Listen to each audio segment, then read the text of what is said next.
ตู้สบายดีว่าจังได้คือบุกมาฮอดพี่นี่โดยไปเบิ้งแบบว่าหมวดมันนั่นแหละมาเบิ่งมูดบ้านน้องเลี้ยงบ่โดยแบบบอกเข้าใจแบบเฮ็ดเป็นอยู่แต่ว่าต้องเบิ่งแบบ ต้องเบิ้งแบบโดยเพราะว่าแบบให้เบิ่งมื้อนั้นในโทรศัพท์ยังแบบมันนั่นอยู่นะพ่อเนาะกำลังกำกึ่งอยู่เนาะเอานี่เบิ่งนี่แหละนี่ตามนี่แล้วได้แล้วเนาะได้แล้วบ่ได้แล้วเอาเนาะ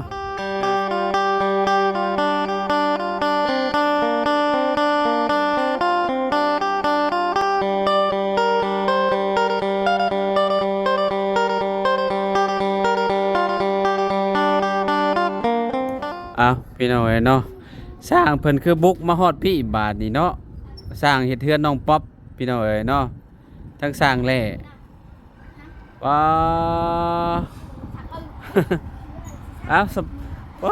พี่น้องเนาะสบายดีตู้สบายดีว่าจังได้คือบุกมาฮอดพี่นี่โดยไปเบิ้งแบบว่าหมวดมันนั่นแหละมาเบิ่งมูดบ้านน้องเลี้ยงบ่โดยแบบบอกเข้าใจแบบเฮ็ดเป็นอยู่แต่ว่าต้องเบิ่งแบบ ต้องเบิ่งแบบโดยเพราะว่าแบบให้เบิ่งมื้อนั้นในโทรศัพท์ยังแบบมันนั่นอยู่นะพ่อเนาะกำลังกำกึ่งอยู่เนาะเอานี่เบิ่งนี่แหละนี่ตามนี่แล้วได้แล้วเนาะได้แล้วบ่ได้แล้วเอาเนาะสบายดีหัวหน้าหน่วยสบายดีเด้อเนาะห้องบัดจังว่ากันห้องกุ้งห้องกันเนาะกันห้องกันหยังหั่นน่ะแต่ว่าอันนี้เฮือนหลังนี้สิกันแบบอันนั้น2ห้องแบบว่าขึ้นไปก็สิเป็นโล่งๆแบบนี้เลยแต่เพิ่นน้องป๊อปเพิ่นสิอันนั้นเบิดเนาะเพิ่นกันเพิ่นแอมเบิดเนาะเอาพอเนาะแอมเบิดขึ้นจากบันไดนี่ก็สิเป็นประตูอันใหญ่บ้านใหญ่พี่น้องเนาะบางทีนะเฮาว่าเฮ็ดห้องแบบนี้เนาะพอเนาะห้องเนาะ1ห้องนอน2ห้องแบบนี้เนาะเพราะว่าก็เจ้านอนนั่นน่ะเด้2ห้องบ่แม่นคัน2เนาะก็ถ้าบัดเจ้าเฮ็ดแล้วก่อนทีมงานชุมหมู่คู่จังว่ากันอีกเทื่อนึงเนาะเสานี่อยู่เป็นร้อยๆปียังบ่เป็นหยังอยู่ว่ะเสาน่ะเสาเนาะหัวหน้าหน่วยเนาะเสางามแฮงแบบว่ามันมีแต่แก่นมันล้วนๆเลยนี่นะพี่น้องเนาะมันบ่คือไม้คอมเมอร์นี่ไม้เฮือนน้องจะดีก็เห็นบ่น้อยๆเรียวๆซะพี่น้องเนาะเฮือนน้องป๊อปก็คือกันอันเดียวกันปู่ก็ฝากนั่นพี่น้องเนาะแต่ว่านี่เป็นเสาเพิ่นเฮ็ดเองเด้เพิ่นหามาเองเด้เสาขี้เหล็กเนาะไม้ขี้เหล็กเบิดละวันนี่ขี้เหล็กเบิดแล้วขี้เหล็กงามคักพี่น้องเนาะก็นี่แหละทรงเดียวกันเนาะเฮือนน้องป๊อปก็ได้พอดีว่าทางพ่อเพิ่นก็แบบว่ายังบ่เข้าใจแบบปานใดก็เลยบอกยิงตรงมาเบิ่งอันนั้นเลยเนาะพ่อปากันเมื่อเฮ็ดเดี๋ยวสิตามไปดอกเนาะเด้อสบายดีเด้อหัวหน้าหน่วยพามาพี่น้องมาเบิ่งอยู่พี่น้องมาเบิ่งแบบบ้านน้องเลี้ยงเพิ่นเนาะยิงตรงมาพี่เลยพี่น้องโอ้เนาะโอเคเดี๋ยวเฮาก็สิไปเฮือนน้องป๊อปปี้เพิ่นคือกันแหละพี่น้องเนาะสิไปเฮือนเพิ่นพอดี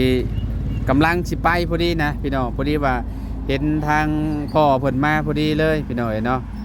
มาเบิ่งแบบบ่ซั่นเนาะหัวหน้าเพิ่นพามาพี่น้องหัวหน้าเนาะเอาฝนก็มาอีกแล้วพี่น้องปุ๊บตกคุมใหม่แหละเนาะโอ้ยพี่น้องเนาะไปพ่อกันอยู่เพื่อนน้องป๊อปปี้พี่น้องเนาะมาบ้านนี้พี่น้องเนาะมาฮอดบ้านน้องป๊อปแล้วเนาะหลังจากที่ไปบ้านน้องเลี้ยงเพิ่นพี่น้องไปบอกให้น้องเพิ่นกายเกียมนั่นแหละพี่น้องเนาะสบายดีเด้อน้องป๊อปเด้อสบายดีเด้อทาง FC และปาลุงและทางอ้ายน้ำเด้อมารอบ3 กินข้าวแล้วป๊อปกินแล้วค่ะก็กินเมื่อกี้นี้รักกินไปแล้วไก่ค่ะต้มไก่ครับบ่ด้วยตอนนี้กำลังยายอันนี้อยู่ยายตรงอยู่เนาะแม่นด้วยพี่น้องเนาะต่อพี่น้องเนาะต่อมีน้ำเย็นเพราะว่ามันบ่เทิงพี่น้องเพราะว่าไม่5 เม็ดเนาะด้วย บ่ฮู้ว่าไม้อันนี้มันสิพอบ่เนาะทางสร้างใหญ่เฮาเนาะ เมื่อกี้ทาง ไม้5คูณ5คูณ10นี่สิพออยู่บ่พอเบิ่งเอานี่แหละเนาะเบิ่งไปนี่แหละเนาะ ยังเข้าใจคือกันนะตัวนี้แบบ ฮะ ตรงนี่มันคือสิพออยู่ตรงบัดนี้คือยัวนี่ เบิ่งสิยัวข้างละ5โต๊ะ แล้วเป็น10ต้องต่ออีกเด้บาด ไม่ตรงนี้มีแต่ต่อ ต่อได้บ่ได้แม่นบ่ต่อได้ ต่อหมดต่อกับเม็ดนึงก็พอดีเม็ดคูณเม็ดกับเม็ดละ2เม็ดแบบตัวนี้ก็เม็ดนึงเลยตัวนี้ใช้ตัวนี้อีกก็เม็ดนึงเป็น2เม็ดเมื่อกี้นี่ไปเบิ่งอันนั้นไปเบิ่งแบบเข้าใจแล้วว่าบัดนี้ โดยเข้าใจแล้ว เบิ่งในอันนั้นในโทรศัพท์มันแบบยังงงๆในน้อยหนึงเนาะ เยอะแม่น บัดนี้ เพิ่นเนี่ยเพิ่นไปเบิ่งเลยบ่ แม่นเราไปเบิ่งอันได้ แล้วบ่ญาติ โดย บ่ย่านบัดนี้เรา บ่ญาติ เข้าใจแล้ว มันสิผิดนี่บ่ญาติ โดย เห็นกำลังนั่งอยู่ในเฮือนน้องเลี้ยงอยู่ตัดคลิปอยู่เห็นพากันขี่รถไปนะบ่าวเจ้าแล้วพาเราไป โดยคักอันนี้ เราไปเบิ่งตัวจริงแล้วว่ะ โดยหมู่ก็ยังบ่เมือ โอ้ยังบ่ได้เมื่ออยู่ โดย สบายดีโอ้อยู่เป็นหมู่น้องป๊อปเลย แม่นลิ้นกำกันก่อนดนๆมา คำจังเมื่อเนาะ โดย บ้านก็บ่ได้ไกลแล้ววะ โดย บ้านอยู่บ้านดงในบ่โอ้อยู่ใกล้ๆนี่พี่น้องเอ้ยเนาะ โดย บัดแล้วน้องป๊อปก็ยืมรถอันเพิ่นมาส่งก็ได้เนาะ โดย ต้องขี่รถจะมาบ่เอา น้องป๊อปเยอะเด้รถไอ้แน่ว่าเราจากเมื่อ โดยได้ ไปส่งเราก็ได้ โดย จากเมื่อแล้วบ่ ยัง ยังเนาะลินน้ำน้องป๊อปก่อน โดย ดนจังพ่อกันพี่น้องเอ้ย เพราะว่า ถ้าบ่มีเวียกก็บ่ได้พ่อกันเนาะ โดยเพราะว่า แบบ ขาเวียกเบิดเลยเด้เนาะ ค่าเวียกได้ต่างคนต่างมีเวียกพี่น้องเนาะ โดย คือน้องป๊อปนี่ช่วงนี้ก็เวียกนี่แหละ โดย เฮ็ดเฮือนนี่แหละเนาะ แม่นโดย ตอนรับทีมงานพี่น้องเอ้ยเนาะ โดย บางทีถ้าสร้างเพิ่นบ่อยู่ก็เพิ่นบ่มาก็น้องป๊อปก็ไปพุ่นน้องป๊อป โดยไปเสียยา ไปเสียหญ้ามันเนาะ โดย ฝนตกฝนอ้าวเนาะ แม่น โอ้พี่น้องเอ้ยร้อนขนาดเลยมื้อนี้คือสิได้พวกอันนี้คือสิแล้วเนาะพ่อเนาะ โดย ยายตรงนี่เนาะ โดย จะว่าเพ้อๆยันขึ้นเห็ดดุงเห็ดดั้งหมูจักเทิงหมูจักนี่เนาะ บ่ได้ดอกมันเมิน เป็นบ่ได้ เอาฝนมันตกมันอยากลื่นได้เนาะ แม่ การต่อไม้เพิ่นสิต่อแบบนี้พี่น้องเอ้ยเนาะ โดย แบ่งครึ่งเนาะพ่อเนาะ โดยแบ่งคนให้ แบ่งครึ่งอย่างละ50พี่น้องเอ้ยเนาะโอ้แบบนี้ก็แน่นหนาคือกันเนาะสลับเอาเนาะ แบบว่ามันต่ำกันเด้ตัวนี้คันว่าเฮาเจิดเดี๋ยวนี้มันอ่อนมันบ่แข็ง โอเคแม่นความจะ บาง อยู่ คนมีแต่เขาเจิดไปสิ บางคนก็เจิดแล้วก็เอาประกบกันเนาะ โดยมันบ่แข็ง ประกบกัน แม่นแข็งแต่ตะปูชื่อ ตัวนี้มันยังต่ำกัน แต่ว่าไม้ตัวนี้มันอันนั้นเนาะ โดย แต่แบบนี้นะเพิ่นแบ่งครึ่งก็แหละบ่ย่านและตัวนี้มันหลับรองไว้เด้มันอันนั้นเนาะพ่อเนาะมันรองไว้แล้วก็ฝั่งนั้นก็รองไว้คือกัน ไว้แต่ตัวนี้มีแต่ซ้ำนี้ บ่ลายเด้ เดียวเด้อ ไม่มันบ่มีนะมันบ่มีสุด6เม็ดนะก่อนในช่วงอันน่ะสร้างให้ตอนนั้นน่ะคือเฮือนน้องเลี้ยงเราผัดไม้ส่วนเดียวนั่นน่ะมันก็สิบ่ได้ต่อเด้พี่น้องเอ้ย มันก็งามนะเนาะ แม่นไม่ส่วนเดียวเลย อันนี้ก็พอเบิ่งอยู่ต่อมันเสมอครับ แม่นสลับเอาหั่นแหละพ่อเอ้ยเนาะแบบว่า เอาครั้งนี้ครั้งนั้น ครั้งนี้ครั้งนั้นเนาะเบิ่งก็มันก็โอเคแหละพี่น้องเอ้ยเนาะแต่เวลาเขาปูแป้นมันก็ปิดไปแหละพี่น้องเอ้ยบ่เห็นแหละเนาะ โดย แบบคือว่า ดีแล้วนะป๊อบเนาะ โดย มาย่างเลาะมึงก่อนงามบ่น้องน้ำนี่เฮือนอันน้องป๊อบนี่ยังขนาดยังบ่ได้มุงได้นี่เนาะ โดย ถ้ามุงแล้วโอ้พี่น้องเอ้ยเฮงสิคักเพราะว่ามันได้แบบเด้มันสูงพี่น้องเอ้ยเนาะสูง FC ก็ว่าโอ้ดีแล้วเพิ่นคอมเมนต์มาว่าเฮือนเขาเรียกให้เต็กงาม แม่นแต่เฮือนนอกจะดีค่ะแบบมันสิซนหัวนั่นน่ะมันต่ำแฮงอ่ะพี่น้องเอ้ย แม่น ต่ำน้องขนาดน้องป๊อบเมตร50ก็เข้าไปอยู่พื้นก็ยังแบบซนเลยหัว แม่นโดย แต่เฮือนเจ้านี่คนประมาณ2 เมตร2 เมตรกว่าก็ยังเข้าไปได้ฝรั่งก็ยังงานได้ มันอยู่กองตารางเฮือนเพิ่นนี่นะพี่น้องเอ้ยเนาะ เบิ่ง ใช้ยืนมาดูปั๊บเปรียบเทียบยื้อยังบ่ถึงเนาะอืมได้อยู่พี่น้องขนาดเฮานี่ก็ยัง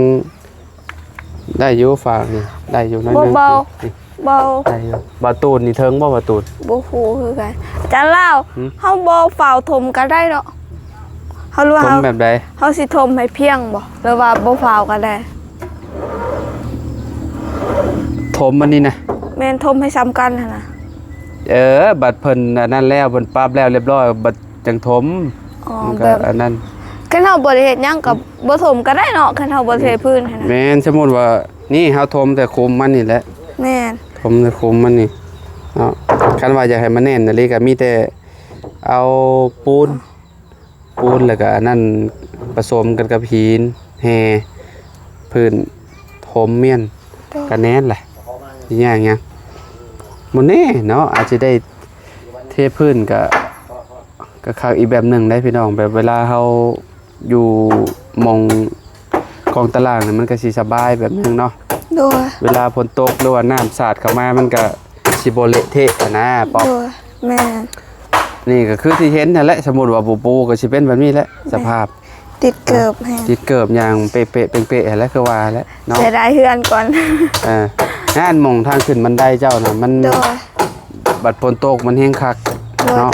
โดย แต่ว่าดินมันอยากเจ็บนี่เนาะตอนเฮาปรับใหม่ๆอะเนาะป๊อป โดย ขับรถจักรมานี่แทบสิบ่ได้เลยพี่น้อง แม่ มันติดขนาดเลยเนาะ โดย มันเป็นดินแบบดินโคลนดินดะหั่นน่ะ แม่ พี่น้องเอ้ย โดย นี่แถวนี้ใครแน่บัดนี้ฝนตกอ่ะบ่ค่อยเละปานใด ตอนหันน่ะป้ายังขึ้น แม่ เพื่อนหันเต็มเกือบ ขับรถมาเนี่ยโอ้อยู่ในหมองนี้บ่ได้แล้ว แม่นหมื่นแฮง หมื่นเฮพากันกินหลักกินต้มไก่ยังเหลือหลายอยู่บ่ ยัง ยังพอบ่ถ้วยหนึง โอ้ยบักลายๆน่ะ ยังหลาย เขา อยู่ กิน เนาะ แต่ขา ยังครึ่งหนึงใช้ไปเบิ่งดูครับปั๊บไปไปเห็นน่ะต้มไก่เด้หิวข้าวเลยได้นี่รู้สึกว่าหิวข้าวเลยน้องน้ำก็กินแล้วบ่ กินแล้ว เออกิน ไอ้ แล้ว บ่อยาก เนาะ กินอยู่นี่ไอ้เอามือเฮือนเด้อ โอ้เดี๋ยวถามหมู่คู่ก่อนเดี๋ยวจังอันนั้นเดี๋ยวอันเซตไปหาหมู่ก่อน โดยได้ มาพี่น้องเนาะแบบนี้บ่ โดย ต้มเป็นโตแบบนี้เลยเนาะ โดย เพราะมันอะไรพี่น้องเนาะ แม่น มันคักขนาดเลยเนาะ โดย ไปสู้กินดอกแบบนี้นะ ก็ แซ่บ แล้วแต่ตัวไอ้ายแล้ว บางเช้านี่สิเอาให้ทีมงานกินบ่ โดย อืมแต่ว่าแต่ละคนก็คือแบบถ่ายคลิปแล้วก็พากัน มาเลย ไปมัน โดย เนาะว่าสิได้กินข้าวกับน้องป๊อปพี่น้องเนาะ โดย ไก่ตัวนี้ โดย สมมติว่าหมู่คู่บ่กินก็มีแต่ฝากให้เจ้าและกิน เอ้าย ามแรงบ่มีอาหารเด้ กินแล้วนั้นแล้วแต่ว่าอยากให้ทีมงานกันทีมงาน เดี๋ยวนะ กิ บ่าวสิเซตอันน่ะถามหมู่ก่อนเดี๋ยว โด กลุ่ม ย คันว่าโอ้ยเอาให้น้องป๊อปกินซะว่าเพิ่นก็มีน้ำใจพี่น้องเนาะน้องป๊อปเพิ่นมีน้ำใจเพราะว่าอันน่ะเนาะเพิ่นว่าสิมีคือเพิ่นเว้าไว้แหละมือวานนี่บ่น้องป๊อปเว้าไว้เนาะมีต้มไก่ให้ทีมงานว่าซั่นแล้วก็มีลาบมีอีหยังอบเนาะโอ้ไก่นี่ก็มันอยู่เนาะยังมันอยู่เนาะยามนี้เนาะป๊อปเนาะ มันไก่บ้านเฮาเด้ คักกะลีนี่ อีกตัวหนึงจักไปดีหรือใส่แบบเขา กระยาเพิ่นแล้วไปเอาไว้นี่ก่อนแป๊บนึงเนาะเดี๋ยวจัง วอด ว่า รอ กัน แล้วนะมื้อนะ โอ้เดี๋ยว รอดมันกิ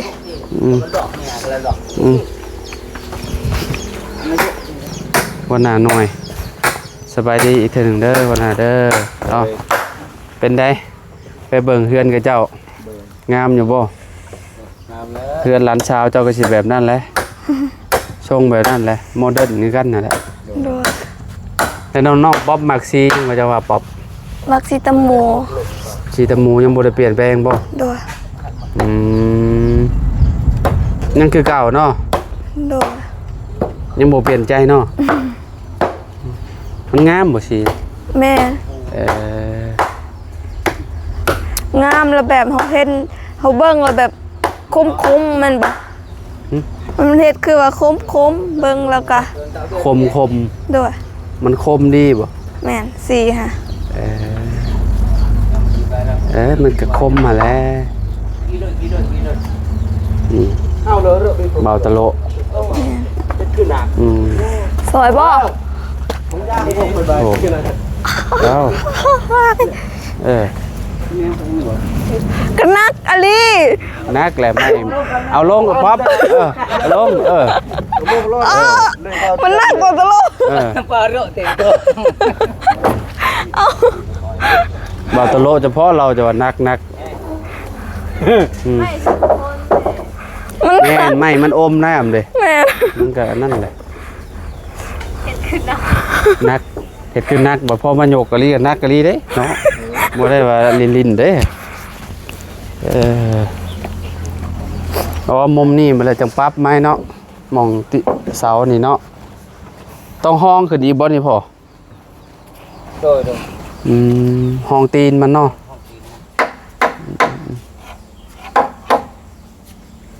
เพราะว่าฝ้านี่อาจสิเป็นดินต่ำเด้พี่น้องเอ้ยเนาะ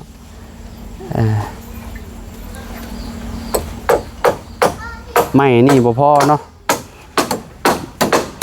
โดยพอหาคูณ15พี่น้องเอ้ยต้องหาเอาแบบตรงๆเนี่ยเนาะพอเนาะบ่พอกับบ่พอแบบลูกคันใดอย่างเด้ลูกบ่โดยคันมันพอเดี๋ยวนี้คันใดแม่มันก็สิเอาตัวนี้แหละแม่มันเอาตัวนี้นี่ตัดเข่งมันมีชามเลยอยู่นี่เด้ตัดแบ่งเข่งนี่เนาะตัวนี้มันได้ชามเลยครับตัวนั้นใส่จบอยู่ถึงแต่แบบแม่คันใดลูกคันใดทั้งหมดนี้อ๋อสิใส่ซาวโซ่มึงนี้แม่นบ่เราได้ใช้ชาวโซแล้วคือเตาเฮ็ดคือกันแล้วเขาบ่ได้มีชาวโซแต่เอาออกตัวนี้เลยออกคือกันแม่นบ่ออกแม่นนึงเด้มันเป็นอันนั้นเลยหมดเดียวกับตัวนั้นตัวนั้นก็บ่มีชาวโซสิเอาอันนี้ออกสิเอาต่อออกไปหันเม็ดนึงบ่ฝั่งนั้นก็เม็ดนึงเนาะโดยทางกลางก็เม็ดนึงเม็ดนึงกลางก็เม็ดนึงเป็นเม็ด5เด้เม็ดนึงก็เป็นเม็ด5เม็ด6ของแนวใช้50เด้มันสิต่อให้มันกลายนี่ชื่อมาจากโตหนึ่งพ่อเนาะโดยน่าสิพ่อเพราะว่าน่าสิเฮ็ดลูกก็แล้วลูกเหยียบขึ้นนั่นแหละเนาะประมาณลักเก้าขันไปหน่อยเนาะคิดว่าน่าสิ9ขันเนาะพ่อเนาะโตหนึ่งยังบ่พอใช้2ครับลูก2เนาะนั่นแหละเดี๋ยวแจ้งเบาเสียงเพิ่นผู้แรกใกล้ๆสิแล้วพุ่นแหละเนาะเพราะว่าอันใส่ตัวนี้ก่อนก็ได้เพราะว่าตัวนี้ใช้ได้มีแต่บันไดมีแต่บันไดอย่างเดียวเฮาก็เลือกเอางามๆมาแล้วมาเฮ็ดนั่นแม่บันไดให้เพิ่นพี่น้อยเนาะอันนี้ก็คือแบบเพิ่นใส่ไปก่อนเนาะใส่บันไดเบิดใส่ให้มันพอเบิดนั่นน่ะว่าง่ายๆเนาะแต่บันไดแหละเนาะอัปเดตยามแรงๆเนาะตั้งเพิ่นกับยายตรงพี่น้อยเนาะมื้อนี้น่าสิแล้วยายตรงเพราะว่าเพิ่นต่อเด้เนาะป๊อปต่อเป็นพวกไม้5คูณ10นี่มันสิต่อสลับเอาต่อสลับพี่น้อยเนาะนี่แล้วก็สลับฝั่งนั้นพร้อม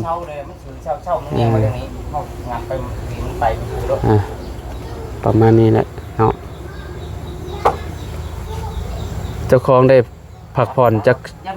ชั่วโมงเลยก็ได้พักตอนฝนตกฮะแห้งอยู่บ่ฝนตกนี่แห้งกันเนาะแม่นทางสร้างทางบ้านกระดับก็แห้งกันหลังจากที่ชุมลาวไปปุ๊บแหละชุมลาวกลับกับฝนตกแล้วจากลงแห้งอยู่เนาะโดยเบิ่งไงก็งามเบิ่งแล้วก็งามมือเจ้าของเนี่ยบ่ด้วยมือขึ้นเฮือนนี่บ่ฮู้น้องป๊อปสิน้ำตาล่วงอีกบ่จักพี่น้องเนาะชื่อว่าบุญก็มีหลายพี่น้องบุญน้องมันก็ได้เนาะบุญฮอดจอดเทิงได้เฮือนดังงามอยู่แหละวันนี้เนาะห้องนอนต้องเฮ็ดฝากนั่น อยู่ข้างนั้นแหละอยู่แต่เทิงได้ สมมุติว่าเฮ็ดห้องนอนได้ เทิงนั่นแหละ นี่ฝั่งนี้กับฝั่งนั้น โดย ฝั่งนี้กับปลายคนนอนฝั่งนี้กับปลายคนนอน อ๋อโดย เฮ็ดมุมนี้นะมันเอาสมมุติว่าเข้ามาแหละเข้ามาแล้วก็สินอนแบบใดแบบนี้ อ๋อโดย มันนอนยาก โดยแต่ก็ อืม ข่อยบ่ฮู้นำทั้งแม่คือกันว่าสิเฮ็ด2ห้องบ่หรือว่าเฮ็ดห้องเดียวแต่ข่อยบอกว่าอยากเฮ็ด2ห้อง เออ แต่ก็คันแม่บอกว่าให้เฮ็ดแต่ห้องเดียวก็อย่าเพราะว่า สองห้องนี่ก็เข้านี่สมมุติว่าขึ้นประตูใหญ่ปุ๊บแล้วก็สิอยู่ฝั่งนั้นห้องนึงอยู่ฝั่งนี้ห้องนึงประมาณนั้นแหละเฮือน โดย สมมุติว่าขึ้นอยากจะเฮ็ด2ห้องก็เฮ็ด1ห้อง2ห้องข้างหน้าพุ่น โดย คะแนนว่าเจ้าเฮ็ด2ห้องเพราะฝั่งนี้น่ะก็ทางนี้ก็สิเป็นโล่งๆเลยนี่ โดย โล่งไปพูดทางยาวนี่แม่นเบ่เลยบ่แม่นห้องคน โดย ไอ้บ่แม่นห้องกัน แม่นเนาะ ประมาณนั่นแหละ โดย ฝั่งนี้ก็จะเป็นประตูหน้าต่างสมมุติว่าเห็นหอกฝั่งนี้ก็เปิดออกมาก็จะเห็นบ่เห็นดอกวิวหั่นบ่มีวิวดอกก็จะเห็นคนหลักขึ้นบันไดเจ้าหั่นแหละนี่สมมุติว่าขึ้นมา โดย นี่ประตูปองเอี่ยมแล้วประตูหน้าต่าง อ๋อ ฝากทางตะโละนั่งก็เป็นประตูคือกันประตูหน้าต่างประมาณนั่นแหละสมมุติว่าเฮ็ด อ๋อโดย กับบ่ว่าทีมงานปัจจุบันจังไดพี่น้องเอ้ยเนาะทางเบาเชียงเพิ่นพุ่นแหละพี่น้องเอ้ยเนาะให้เพิ่นมาจัดแจงให้ทางน้องป๊อปปี้เพิ่นพี่น้องเอ้ยเนาะเรื่องห้องนอนสิกั้นห้องหรือสิกั้น2หรือ1หั่นน่ะ โดย สองเทิงคือเขา ก็แนมกั้น2ก็ดีอีกแบบนึงเนาะ โดย สมมุติว่าห้องเจ้าห้องน้องเจ้าอยู่หั่น นี่ข้างในนี่แหละ แล้วก็ เบิ่งนี่ อยากนอนอยู่ข้างนั้นก็ได้เนาะ โดย เพื่อต่อทางนี้ขึ้น ตามสะดวกนะพี่น้องเอ้ยเนาะ โดย บันไดนี่ขึ้นนี่อยู่แล้วบันไดนี่ยางขึ้นอยู่นี่มองนี้ปึ๊บยางขึ้นไปมองนี้ก็สิเป็นมองลูกติงเนาะ โดย ลูกติงอยู่ฮะ แม่ แล้วก็ประตูใหญ่วงยืนอยู่นี่ โดย จบข่าวพี่น้องเนาะ โดย ใช้ไม้ไม้ รู้จักอยู่บ่ กา ที่ข่อยเว้านะ โดยฮู้ หืม เพราะว่าฮู้อยู่เพราะว่าเคยขึ้นเพื่อนน้องเลี้ยงกับน้องใจดีเด้เพราะว่าเห็นอยู่แต่ทางเขาเจ้าหันบ่ได้แอมเบิดเนาะแต่ว่าเฮาหันเป็นแอมเบิดแต่ก็เข้าใจอยู่ว่าทรงหันเป็นแบบนี้ ทรงแบบเดียวกันแต่ว่า โดย คันว่าอยากได้ห้องแตกต่างกันก็เพราะว่าเฮือนเจ้ามันสิมี2ชั้นหลอก2ชั้นเด้ โดย เนาะประตูใหญ่อยู่นี่ประตูใหญ่อยู่นี่เข้าไปก็สมมุติว่าจะเฮ็ด1ห้อง2ห้องก็ได้คือกัน โดย แต่ว่าเขาว่าเฮ็ดแบบ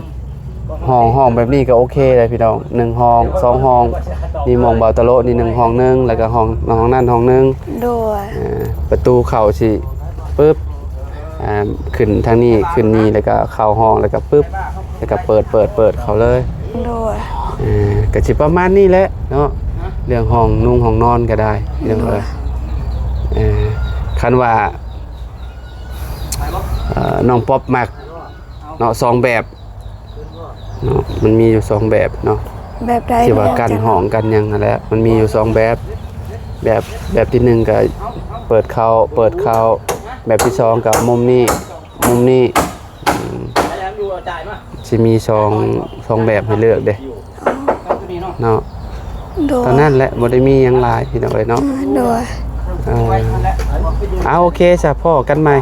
โดย ยามกับค่ำ โดย ประมาณ4ชั่วโมงแล้วบ่ตอนนี้ประมาณบ่าย ขอบ 2 คุณ โมง ขอบ ปลาย คุณทาง FC เด้อแล้วก็ทางผู้ใหญ่ใจดีและทาง อายพร้อมแล้วขอให้อายเดินทางปลอดภัยขอพระเจ้าอวยพรเด้อ โอเคขอบใจหลายๆน้องป๊อปน้องไว้พ่อกันใหม่เนาะยามค่ำๆเด้อป๊อปเด้อไปนั่งพักผ่อนเด้อรู้สึกว่ามื้อนี้น้องป๊อปเพิ่นอยากมีเมื่อยเพราะว่าตื่นแต่ตี 4ตี 5ว่าซั่นเนาะเอ้าไปใหม่ไปเลยเด้อป๊อปเด้อไปพ่อกันใหม่เด้อไปพี่น้องสบายดีบ่สุขุทุกคนเด้อพี่น้องเด้อเนาะขอบคุณหลายๆที่มารับชมคลิปเนาะ